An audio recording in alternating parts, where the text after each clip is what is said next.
Nos acompaña aquí nuestro director de Ciencia, Salud y Tecnología en la mañana de NTN 24, Álvaro Dávila, bienvenido. Enrique, muchas gracias por la invitación. Algo, pues ahora muy importante, ¿no? De sí, salud. Vamos hoy a hacer como todo un balance, pero además una radiografía de lo que está pasando con Mpox o la viruela del mono. Y pues me gustaría que también lo dialoguemos un poco con un invitado, un experto que nos va a acompañar, un infectólogo. Perfecto. Suecia confirmó el jueves su primer caso de la infección vírica Mpox, que fue también el primero fuera de África, tan solo un día después de que la OMS declarara la enfermedad como emergencia de salud pública mundial por segunda vez en 2 años. La persona se infectó durante su estancia en una zona de África donde había un gran brote de la enfermedad, según declaraciones de Olivia Wixell, directora general de la Agencia Sueca de Salud Pública. La Organización Mundial de la Salud hizo su anuncio sobre Mpox, que se propaga por contacto cercano después de que un brote en la República Democrática del Congo extendiera a países cercanos un tipo más grave de la enfermedad. Este año se han conocido al menos 17.000 casos en diferentes países. La viruela símica Mpox, o también conocida como monkeypox, es una enfermedad producida por un virus que se transmite de animales a humanos y se puede transmitir también de una persona a otra a través del contacto físico piel a piel. Esta se detectó por primera vez en África en 1970. Tenemos a una persona que ha buscado tratamiento en la región de Estocolmo a la que se le ha detectado Mpox, causado por, como hemos oído, la variante del virus Clade-1. El caso es el primero causado por Clade-1 que se ha diagnosticado fuera del continente africano. La persona afectada también se ha infectado durante una estancia en una zona de África donde hay un gran brote en curso de Mpox Clade-2. China anunció este viernes que aplicará durante medio año controles sobre las personas y los bienes que ingresen al país a raíz de la emergencia global declarada por la OMS por la viruela del mono. La administración aduanera china indicó a través de un comunicado que las personas que hayan estado en países donde se encuentre el brote o que hayan estado en contacto con casos de Mpox o que muestren síntomas compatibles deberán tomar la iniciativa de presentarse a los servicios de aduanas. Los casos de viruela del mono se multiplicaron este año en República Democrática del Congo y se ha extendido a otras zonas de África. Pakistán registró este viernes el primer caso en el país de la viruela del mono, según anunciaron las autoridades sanitarias en el país. Según el comunicado del Ministerio de Salud, se trata de un hombre de 34 años que llegó procedente de un país del Golfo y aún se debe confirmar el tipo de cepa.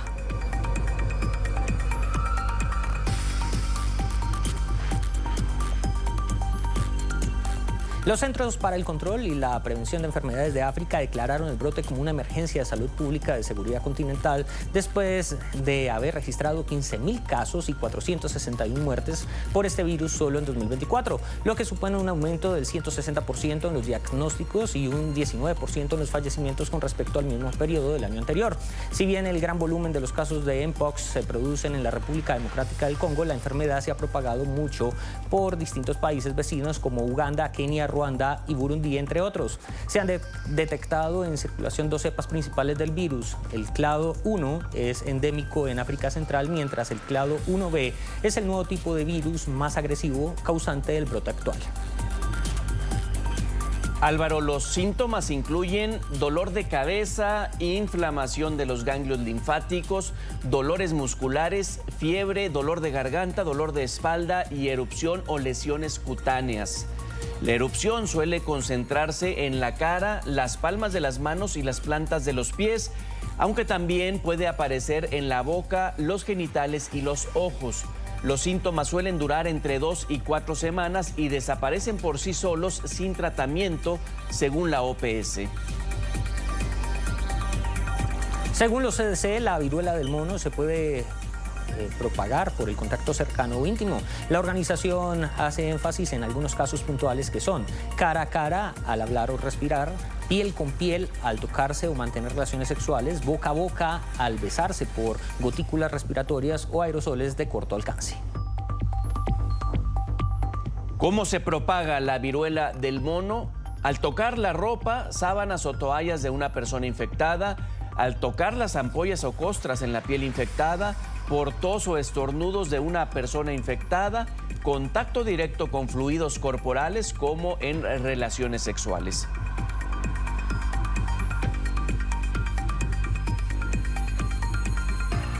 Para ampliar este tema, hacemos contacto en este momento con el doctor Javier Sáez Llorens, pediatra e infectólogo. Doctor Javier, buenos días y bienvenido a este espacio. Gracias, Álvaro, encantado. Doctor, ¿cuál es la situación actual de la viruela del mono y por qué es tan relevante, no solamente, digamos, a nivel mundial por la declaración de la Organización Mundial de la Salud, sino también para la región? Sí, bueno, la alerta sanitaria de la Organización Mundial de la Salud es hacer un llamado al mundo, inicialmente para que colaboren con el África. Recordemos que en el África este virus tiene prácticamente 50 años de haber sido identificado y ha afectado varias poblaciones africanas en todo este tiempo, ¿no? Entonces, es un llamado para que haya colaboración, para que suministren vacunas y para que poder contener el brote en el África y que no haya una expansión al resto del mundo, ¿no? Un poco similar a la preocupación que vivimos durante la pandemia, ¿no? No es el mismo caso, evidentemente, porque es un virus bastante distinto a los virus respiratorios, pero yo creo que el llamado de atención es oportuno y la idea es contener rápidamente el brote. Doctor Javier, ¿qué más debe incluir esta declaratoria? Vamos, presupuestos de los diferentes estados, acción por parte de aeropuertos, ¿y qué suele pasar?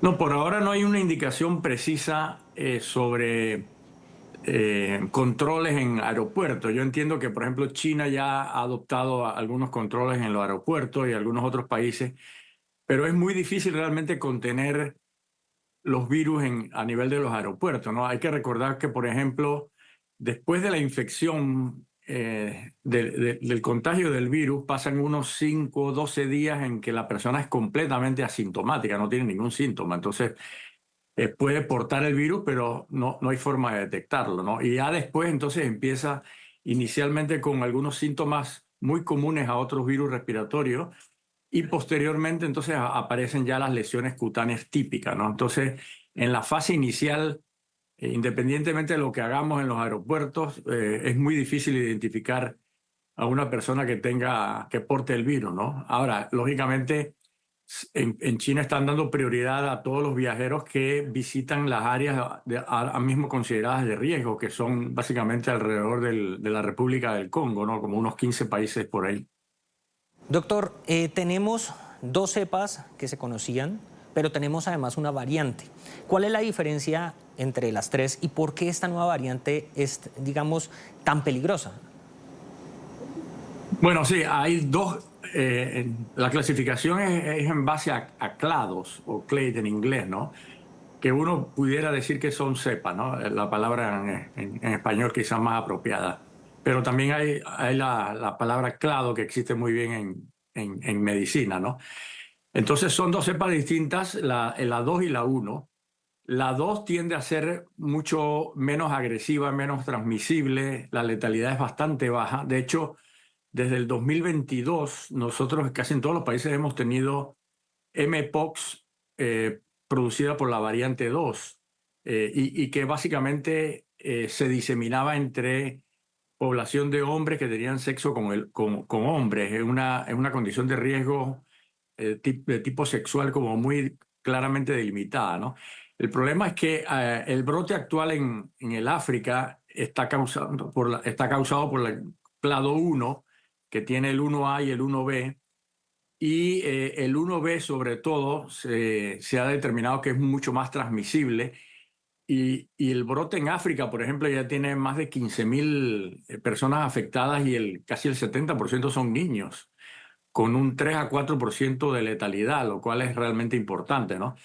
Es más transmisible, entonces de ahí el riesgo y la alerta sanitaria de la Organización Mundial de la Salud, ¿no? Porque es una cepa que se puede no solamente adquirir por vía sexual, sino que también por el contacto directo con todas las lesiones, por el contacto de boca a boca, la saliva del afectado, e incluso las sábanas o la ropa del afectado también, que está en contacto con las lesiones, también pudiera ser un reservorio del virus este de mpox tipo 1B, ¿no? Doctor, hablando de propagación, es muy triste, pero las fake news, las noticias falsas, corren mucho más rápido que la información verdadera. ¿Cómo podemos estar atentos? Ya dice, no es exclusivo de personas que tienen relaciones homosexuales. Por ejemplo, efecto secundario de haber padecido COVID-19 o que la mortalidad alcanza un 10%. ¿Cómo nos protegemos de eso? Y pues coménteme de esas dos que le digo. Bueno, lo vivimos durante la pandemia. La gran pandemia de la desinformación fue incluso más peligrosa que la misma pandemia del COVID-19, ¿no? Y eso hay que combatirlo de forma uniforme, todos los medios de comunicación, la comunidad científica unida realmente tratando de vertir la información correcta, ¿no? Esa es la forma de combatir la desinformación, ¿no? Pero lo que sí es cierto es que es una cepa, por lo menos en el África, más letal que la cepa de mpox anterior. No tiene nada que ver con el COVID ni con la influenza, para nada. Son virus completamente distintos y que particularmente está afectando de forma agresiva a los niños, ¿no?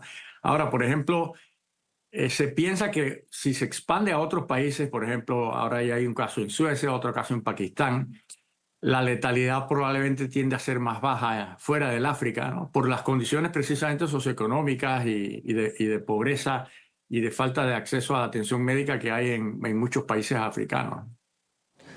Doctor, dos preguntas. La primera, la mutabilidad de esta clase de virus, ya vemos que está saliendo, digamos, de su centro vírico, que es el Congo, pero tenemos un caso en Pakistán, tenemos un caso en Suecia. ¿Es posible que veamos otras mutaciones de la cepa? Eso en primer lugar. Y en segundo, usted tocaba un tema muy importante y es los niños. ¿Por qué los niños en particular? ¿Por qué ataca mucho más fuerte a esta población? Bueno, la primera, la tasa de mutaciones de los virus ADN. Este es un virus ADN, a diferencia, por ejemplo, del COVID o de la influenza, que son virus ARN.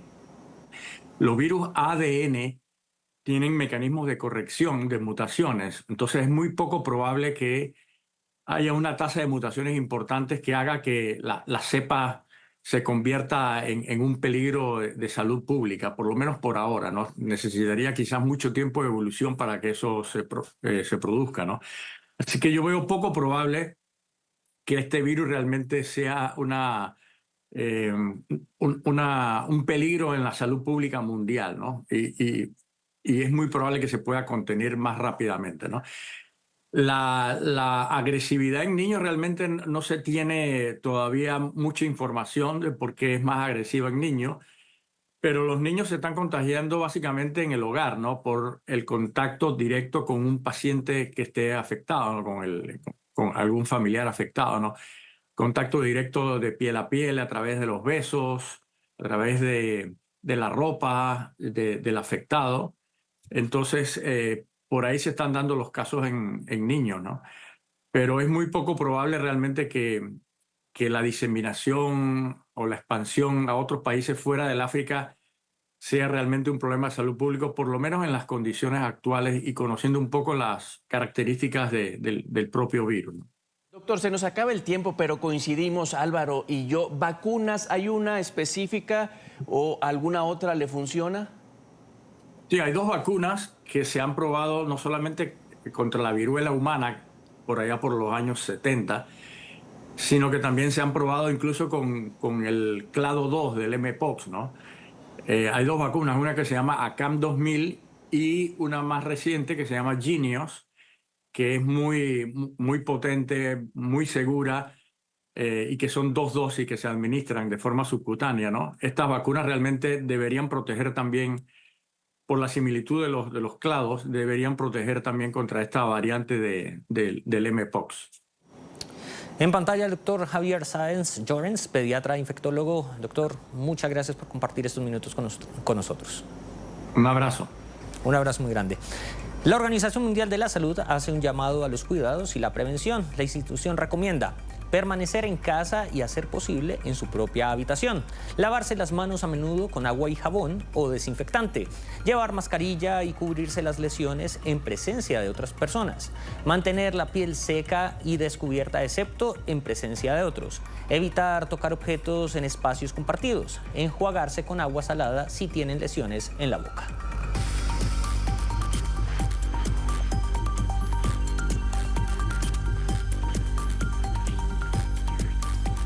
Es todo por hoy en Ciencia, Salud y Tecnología. Muy feliz día, Enrique. Espero que le haya gustado toda esta información y gracias pues por hacer la entrevista conmigo al aire a este experto infectólogo. Pues información útil para nuestra audiencia. Gracias por invitarme, Álvaro.